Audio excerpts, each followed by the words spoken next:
Good afternoon, everybody. God bless you. Good afternoon, Anne. God bless you. I've been given some rules today about what I have to do, and I've got some rules for you. Krugs has told me I can't swear, so I'm going to try very hard not to do that.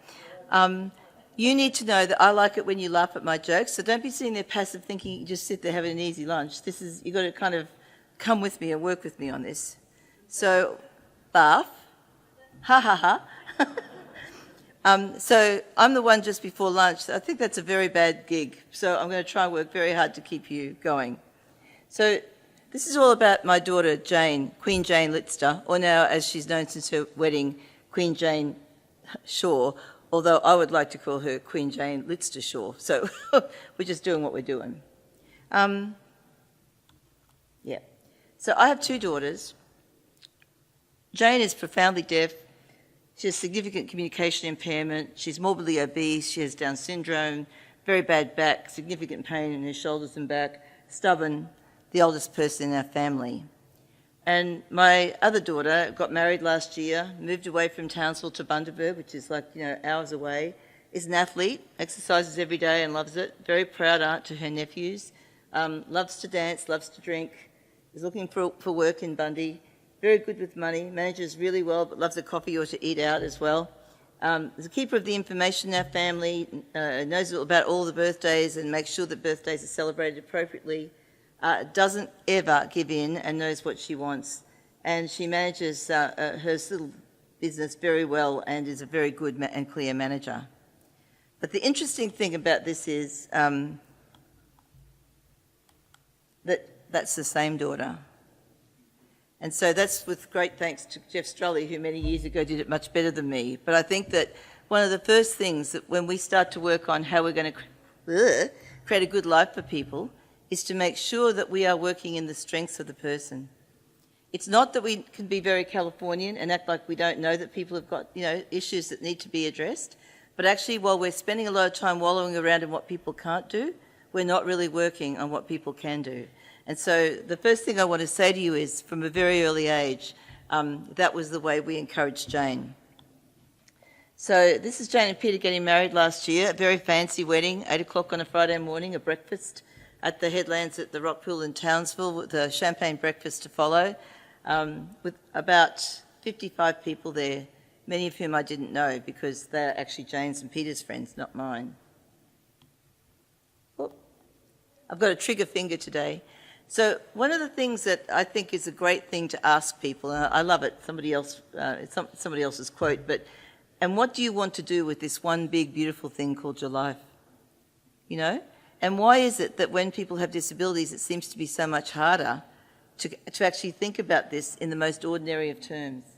It seems to be so much easier to be thinking in terms of things that we already know and understand, and yet we know and understand about an ordinary life for all of our other children. So I think there's been a terrible something terrible happened for people with disability in the sense that we haven't really, really understood the humanity of people. And all that John was talking about this morning, from social role valorisation, the dehumanising of people, the sense that people don't notice when they haven't got friends or a life, this I think is very strong in the disability community and a problem. So I just wanted to say right now, for those families who are going to feel like from this, oh my God, I haven't done that, I should have done that, I'm guilty because I coulda, woulda, shoulda, all those things, can you just let that go? Like, I'm a collapsed Catholic now, not lapsed, but, collapsed. But I never had the guilt. And I just won't waste my time with guilt. So please, if you've got guilt, you could just now do a national sloughing off of guilt and get back to the idea of what can we do to really make a difference for people. So it doesn't matter what time it is in the cycle of your son or daughter's life. It really doesn't matter. It's just about where we start and how we start. And I just love that Confucian saying that says, how does a man, or in this case a woman, move a mountain? One pebble at a time. Don't think about the big picture. Just think about little things and start there. So I think the first thing I would need to say is, if you try to craft a real life for people, people need to learn skills.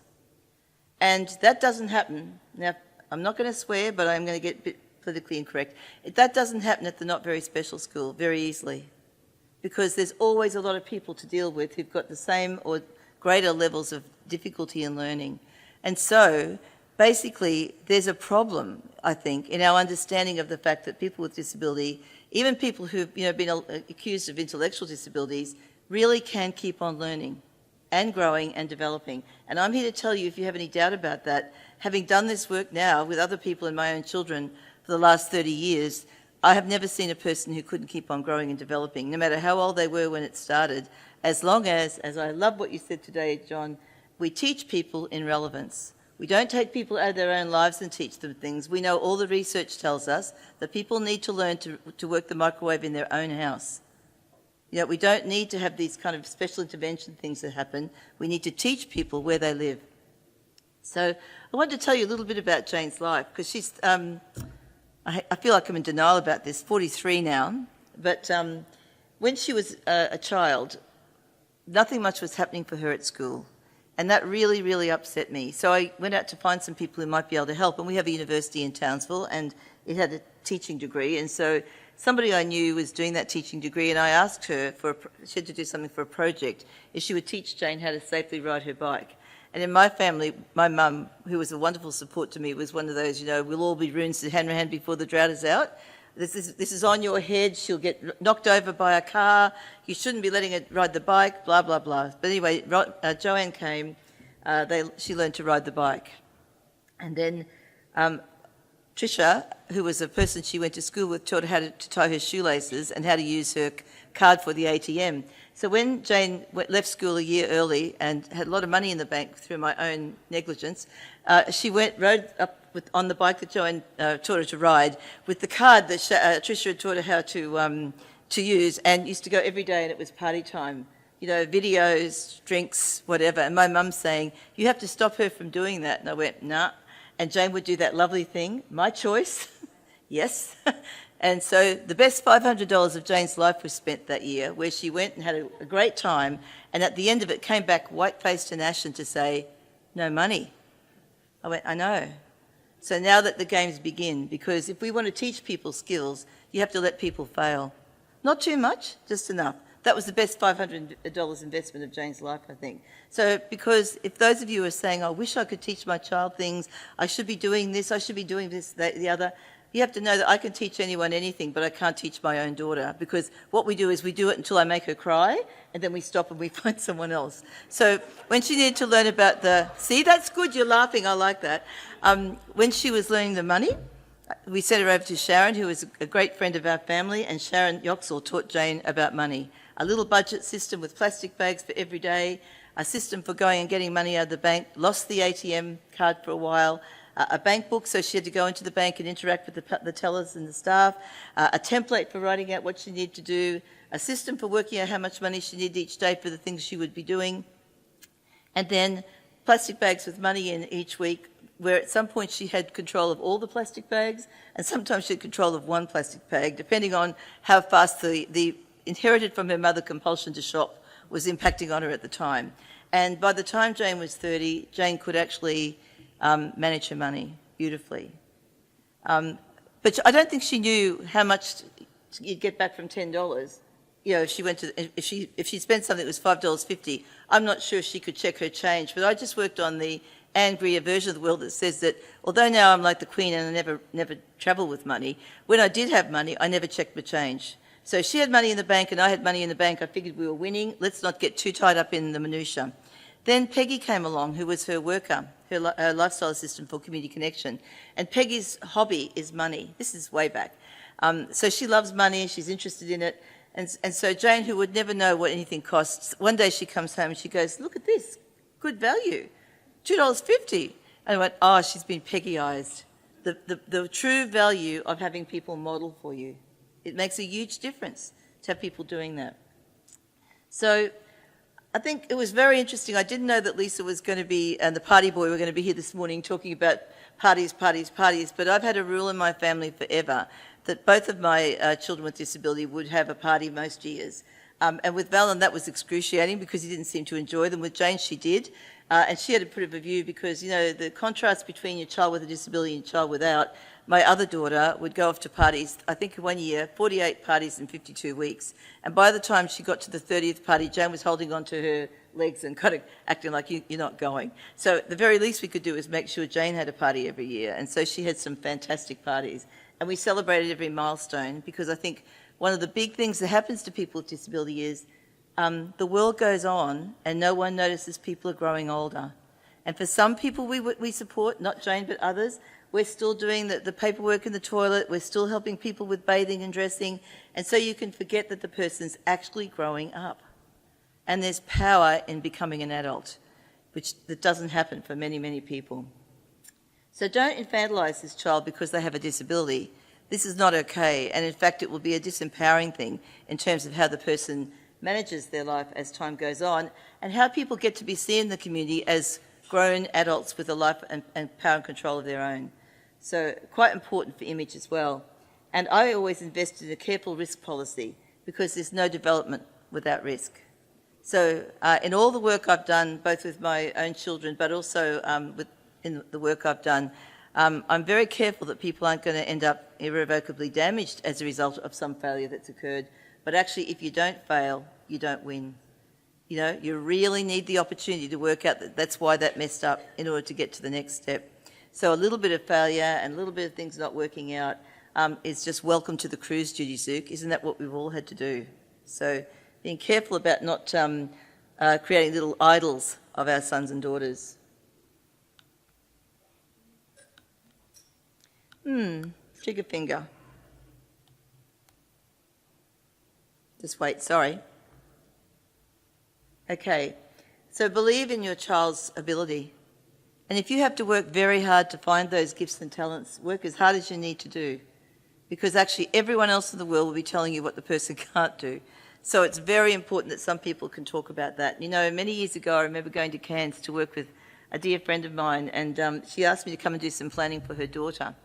And she wouldn't let me bring people together. I could only go and see people separately. And I walked around with her daughter around the community and looked at all the things she did.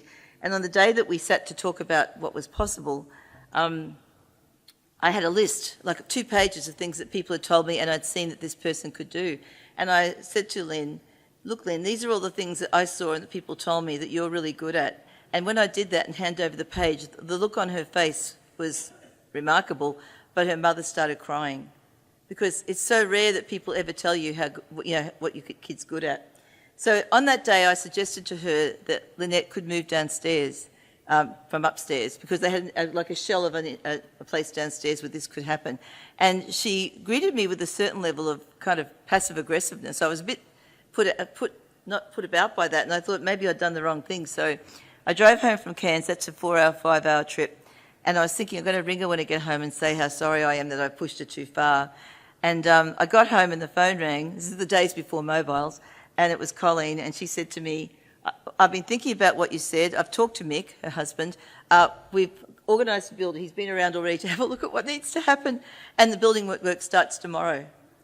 So that woman moved downstairs and within 6 months was in her own place, a Housing Commission apartment. Her mum and dad went for a month trip around Australia. Her dad had a heart attack in Perth. They were away for 3 months. In that time, she acquired adult diabetes, which meant she had to inject herself. And you know what? Nothing else bad happened. It was great. They'd done what they needed to do, and here she was in her life with other people to help her and to support her through things. Still with the love of her family and support, but now with other people who could help her with what she needed to do. Oh, and by the way, a lot of things she could do for herself. So I think in the work we're doing with our sons and daughters and with other people, we have to really work on the idea that we're not fixing people. You know, the idea that people are perfect just the way they are is, I think, the most loving gift you can give another human being. And so the idea to me is not that we're going to fix people. We're not going to do that Cecil B. DeMille movie where the person's in their wheelchair and they stand up on the skis and there's a big soundtrack and they ski down the slope. No miracles like that are happening. The miracles that we're counting are much smaller than that, aren't they? Like the first day that somebody like my son came out with his fishing tackle, hardly ever speaks except to check, puts the fishing tackle and the rod down and says, going fishing today. So A, said the words, and B, directed his worker. That's a champagne moment. That's a Cecil B. DeMille ski down the slope kind of moment. So that we're looking for small change And we are celebrating that change in ways, I think, that make a difference. I think we've got to get better at having higher expectations of services. So can I tell you, I work across a lot of places, as I know John does, and I see a lot of things that happen to people. And I have never seen such an abysmal excuse for support for people than I see in many services as they stand at the moment. And I say this as a service provider. So to me, we need to actually lift the game, and the NDIA gave us an opportunity for that, but still it seems very difficult for services to change the paradigm shift from where they were before the NDIA to where we are now. It seems very hard for people to understand about a developmental model, a model where we're not just filling rosters and babysitting people, but actually helping people create a life of their own. And so this seems to be a very, very hard thing for people to do. Nevertheless, I think that we should be knowing that it's quite reasonable to expect services to do a lot more than just plan a person for 2 hours of support on a certain day without any accommodation for what's required, what the person needs, or what you as a family are expecting. From an early age, could we just start asking people, and what would you like to do when you grow up? You know that idea where you say to kids, what would you like to do when you grow up? And they say, I want to be an astronaut. And you go, wow, an astronaut. How often does that not happen for people with disability? So we're now talking and thinking about people getting work and having jobs and owning little micro businesses, but we haven't actually created an understanding in people's minds about the possibilities of work. And we do that for other children by the routine that's created at school, by the way that the expectations of following the rules and doing what you're asked, all the things that we've got going, and by actually talking to people about where their life will lead them. We need to be doing that for our sons and daughters with disability too, I think. And we have to understand the value of those questions. Because I always remember in Lucy Blackman's book, she talked about Tony Atwood coming to see her and asking her what she wanted to do with her life. And she was completely confused. She didn't really understand even what the question was. And so she answered him with some kind of nonsense. And she said he probably walked away thinking, what on earth was that all about? But in fact, that question started her thinking about her life. So I suppose one of the things I should have said before, but now let's just go to that. Can I just say that this may be a news flash or no news to you whatsoever, but because people have severe communication impairments and don't speak or can't speak, that does not mean that people do not have excellent receptive language. It does not mean that people don't understand what people are asking them, and it doesn't mean that people can't get better at doing that. And so the idea that because a person has a severe communication impairment and doesn't verbally communicate, that does not mean that person hasn't got powerful and important things to say. So it doesn't matter whether the person ever answers the question. The importance is the questions get asked, because that may start some kind of internalised process for some people. So the other thing I think is understanding that behaviour is communication. Because what I see as a person who does a lot of work in behaviour with people with very, very big behavioural issues is that people think that behaviour is chaotic and meaningless. But behaviour is communication. It's got form and symmetry. It is a beautiful thing. So if a person has to resort to what we call the behavioural shout, that is to get to the highest level of their behaviour for people to pay attention, then we are not listening. And what we need to be doing as services and families and those around that individual is to make sure that we are actively listening to what the person has to say. So when Jane was young, she got a job at a coffee shop. The guy at the coffee shop was desperate for her to come and work for him. But she had said all along she wanted to work in admin. But we were so keen, and the guy was so keen, and we encouraged her, and she went, yes, she'd go. And then my daughter, who is the queen of work, like she's got real work concept, suddenly she's sleeping in, she's not going to work, she's not turning up on time, she's missing the bus.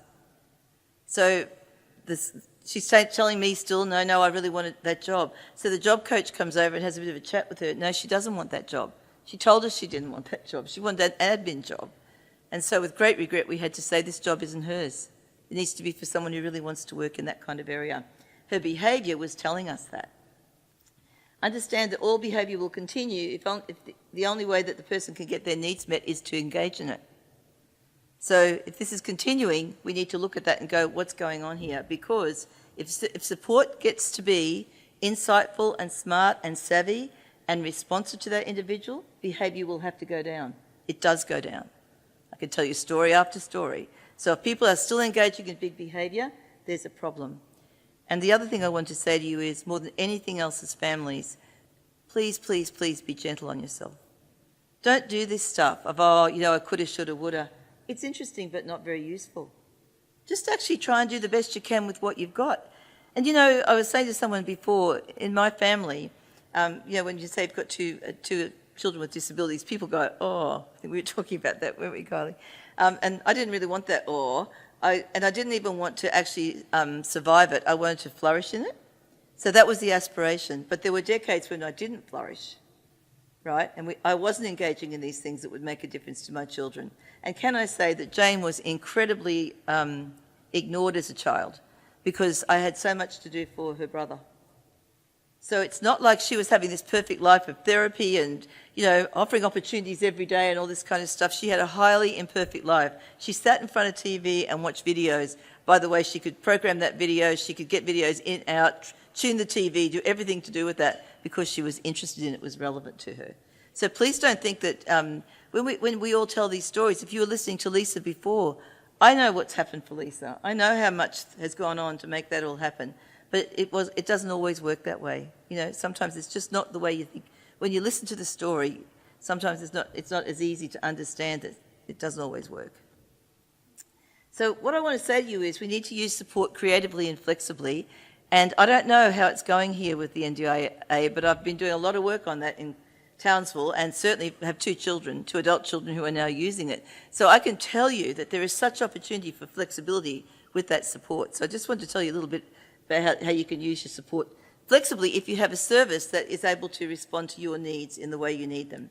So Jane got an NDIA plan, gets about 15 hours a week, including some Sundays in that, 4 hours of cleaning, exercise physiology, therapy to enhance communication, support coordination, plan management. And when she moved to Bundaberg, can I say that my colleagues at Community Connection, who were also her service provider, really thought I should tell her she could go, even though she'd gotten married. And even though we thought the guy she got married to was a jerk. It was just the way it had to be.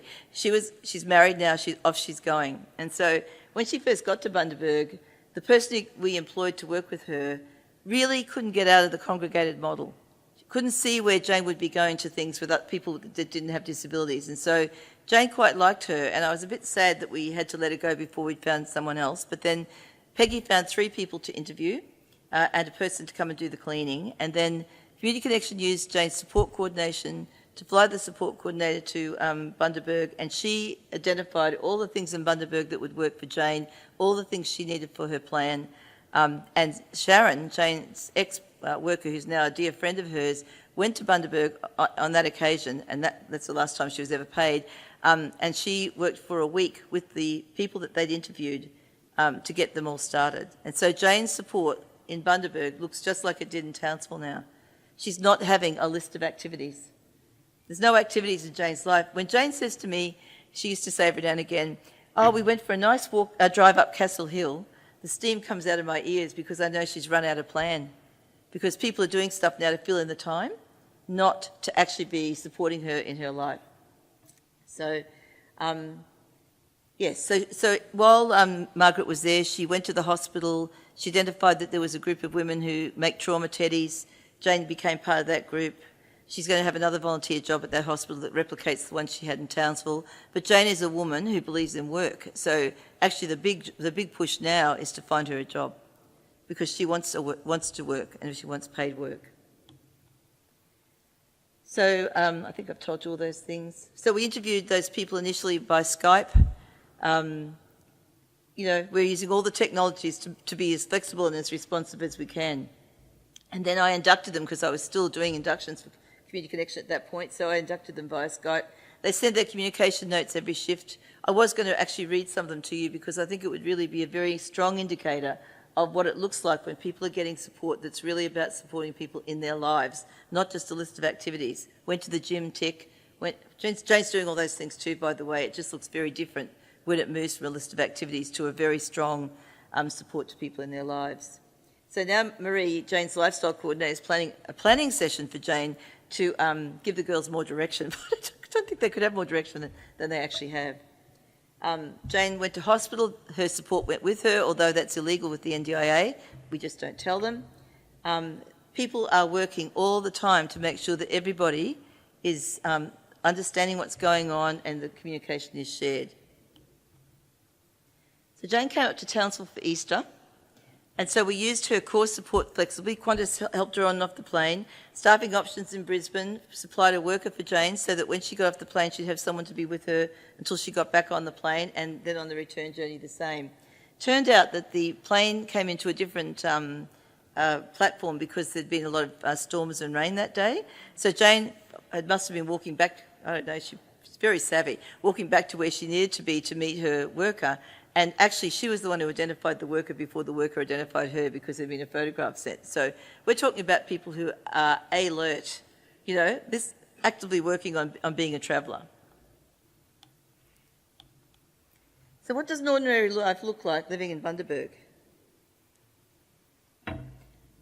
She has a volunteer job. She goes to Zumba once a week, and as she was in Townsville, because she actually loves Zumba and is good, she takes some of the dances.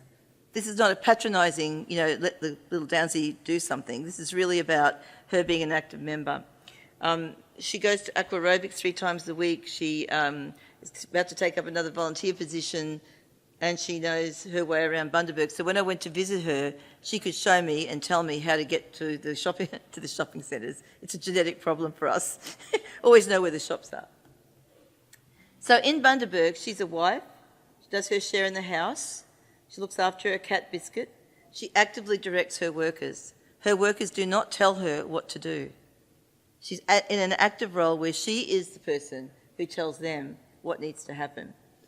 She shops for groceries. She loves clothes and jewellery, and she's always on the lookout for that. She goes to a beading group once a week, and everywhere she goes, people know her by her name and notice when she isn't there. So recently, when she was ill and went to hospital for a week, when she went back to all of the things she does during the week, people had noticed she wasn't there the week before and were very interested in what she had to tell them. So what does it look like when you've cracked the pay dirt? So can I say to you that at this age now, for the first time, I really feel in the last 2 or 3 years that Jane has actually had a life that looked more like other people's. It wasn't quite so fragmented. It's not quite so fragmented. So when she came home for a little holiday at Easter, 7 people rang to say, can we go out to dinner on the night she comes back to see her?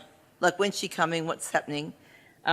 Roz, who was the person who came and did her makeup for her wedding, she rang her to say hello, and she said, I'm going out with the girls to lunch today. Do you want to come with us? So she went out to lunch with Roz. Marie and Sharon organised a lunch on the day before she went back. Peggy organised to go to the movies. Jane went to her sister's 40th birthday and talked to people all night and circulated in a way that I never know how to do. She had a lovely time, but on the last day when it was time to go home, she couldn't wait to get home to Pete, which I think is actually exactly what you want from a holiday. And she spent Easter at the island with us, so we went to Magnetic Island for Easter. And this is Jane with Pete and her new in-laws. So for her wedding, she had flowers and cake by her auntie and her cousin, dressed by Geraldine, who's a family friend, 60 guests, champagne breakfast, a very fancy little number. And it was good. Cost a lot of money for champagne, but it was worth it. So that's the end of my formal presentation. It's a bit early, but I thought I'd tell you a few things about how we've been working to really make sure that Jane stays in her own life and in charge of her own life in the ways that really matter. About a year and a half ago, Jane says to me, I helped Chrissy make my bed. Chrissy's her worker. I went, no, you wouldn't be helping Chrissy make your bed. Chrissy helped you make your bed. No, I helped Chrissy. Because she'd actually worked out now that she had staff. So now she's able to, she's not named Queen Jane for nothing. So now she's actually, there and other people are doing the work.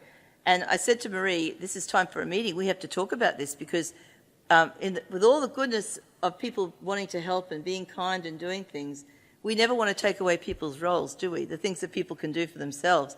And so there was a meeting the next day, and there was a demarcation between what Shirley the cleaner does, what those 2 lifestyle assistants would do, and what Jane would do.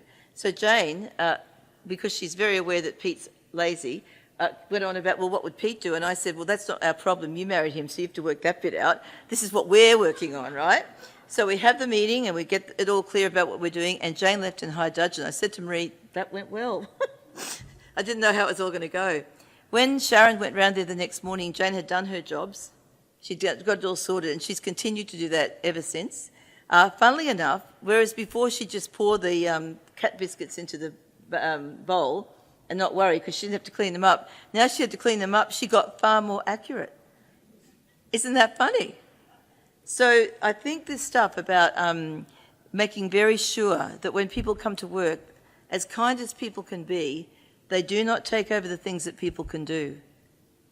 And at work, when I'm inducting people, I often say, support work is a bit like you're walking along a road, in the moonlight, a country road, and you're prepared. You've got good shoes on. You've got a flashlight, and you're walking along the road, but it's full moon, and you can see everything you need. And you're walking along with your companion, but then you go into the shadows under a tree, and now it's not so clear. So you put your flashlight on so you can show the way. And when you're out of those shadows, you put your flashlight away again, and you keep on walking. And then your companion stumbles. So you put your flashlight on to see what's happened, you give your hand, you offer help, and as soon as the person's able to walk unaided again, you let go of that person and you continue walking forward. That's the nature of really good support work, and that is the way people will grow and develop. But if what we do is let people come in and take over. So for a lot of people, I think, a clean and tidy house is very important for family. The bed made, the dishes done, everything neat and tidy. But if what you do is encourage your son or daughter to be bossed about by the worker around these things, what you are teaching that person is to agree to be bossed. That's a dangerous thing. So we have to be very mindful and thoughtful about this fine line between making sure people have what they need and that the house is to a standard and all those things, without turning the workers into the boss of the person. So I'm here to reliably tell you that if you don't make your bed for 10 days, nothing bad happens. Did you know that? Oh, you don't believe me? Truly, I've done it. It's true. Nothing bad happens. Get up in the morning, get out of the bed, go to work, come home, get back in it. There's no bed police, nothing. It's just all good. So why is it that we get so into this stuff? And I have to tell you, I love a beautiful home. My apartment's lovely.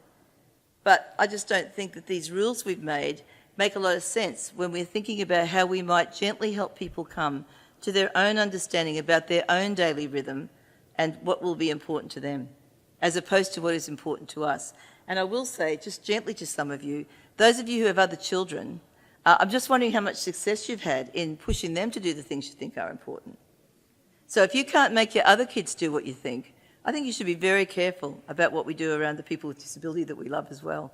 I always work out what would Sally take from me. Not much, I can tell you. She doesn't let me tell her anything. So I try very hard not to tell Jane, because she's not that keen either. It's interesting about Jane getting married, because I don't necessarily like her. He's fine, but I didn't necessarily think he was the best person for her. But then nor did my mother think that her father was the best person for me, and she turned out to be right. But in the end, we were married, we had children, we're still good friends. So the idea that we would kind of intervene, because I've tried so hard to make a life for Jane where she made her own decisions, that in this case I felt like whatever happened would be fine. And in fact, we're first through the first year and things are great. They moved away and everybody said, oh my God, how will that work? But her life has gone on. So there are more vulnerabilities in her life in some ways, but there's also, with great respect to John, a great deal of happiness over being Sadie married lady. It's a lovely thing to see her, because she really likes that role. And it was so beautiful on the day that she was getting married. The day before, she used to go to the coffee club in Townsville. I noticed that Lisa had a quote from Neil Barringham in her about the grass is greener. My quote from Neil is finding the sweet spot, finding the places where the person goes, where people welcome him or her and enjoy them being there. And so on the day before Jane's wedding, when she went to have brunch at the coffee club, there was a sign out that said, "Congratulations, Jane, on your wedding tomorrow," because people knew that. And when she didn't come in for 2 or 3 weeks because she'd been unwell that year, at the moment she came back, people were there, "Well, where have you been? What's been happening?" People missed her. That's what Neil calls the sweet spot, and I think that's what we're trying to build around people. So our work in Townsville, we started thinking that getting people present would mean that people would be participating. But it doesn't work like that. It takes more science than that. After people are present, then you have to start working in a much more nuanced way about how we're going to create the opportunities for people. And it does start with passions and interests, definitely. It starts from something that's genuinely interesting to the person, not just something we think that they, we can't just shove them in somewhere and go, oh, they're interested in this when they're not. I do think it's come from a very long time in Townsville where a lot of people with disability have been very present, because in North Queensland we had individualised funds before a lot of other people did, and we've had a lot more creative services than have occurred in other parts of the world, of Australia. So people have been around for a long time, and now gradually we're starting to see with more workers who know how to do that. We talk about people being good ambassadors, the way they talk about the person, the way they relate to that person, all the image transfer that comes from social valorisation. So no social work employment. No parent comes to a community connection now and says, I've got a friend of a friend whose son's had a nervous breakdown and he hasn't had work for this used to happen, hasn't had work for 2 years, and so I thought he might work with my son. No. No, because we need people who are connected up in the community. We need people who are articulate. We need people who look pretty good when they go out. And now we need people who've got technological skills, because people need technology. So in that work, really making sure that the person is a match person, that there's a match for age, gender, interests, when that person's available for work. These are all things that we've been doing now for 25 years, and it's very clear that makes an enormous difference. Did you know that in Community Connection, despite the fact it's been almost exclusively people with very, very big needs, both physically or behaviourally, that we have welcomed for all those years, we have never had a major workplace health and safety issue, ever. One day Maxine fell down a hole. That was about 8 years ago. We still remember it. Her knee is still bad, but it didn't happen as a result of anything that we could have prevented. So, I think that's a powerful idea, isn't it? That when you find the right people to work with the person, and we very rarely, if ever, employ people who are experienced or done the Cert 3 training. Because what we want is values and skills and a bit of a kind of understanding of how community works. That's what we want from people, and then you can teach people how to do those other things. So I could go on and on. I don't think I've got anything else. No. So I just wanted to say that this journey that we're all on, we're here at the National Inclusion Conference. And so what we're on about here is about people getting a real life, a life that looks more like their brothers and sisters, something that actually you could look at and go, that's a pretty good life, I'm happy with that, and something that continues, can continue after we're gone, if at all possible. Although I always talk about safeguarding, I'm never sure what safeguards really are, because the world is such a changeable place. You have to keep on adapting and changing and thinking all the time about what those safeguards are about people. But our quality assurance people at Community Connection are a group of people from an organisation called HDAA, and they come from New Zealand. And their little motto is, when you ask what is important, proclaim it to the land and proclaim it to the sea. It is people, it is people, it is people. Thank you.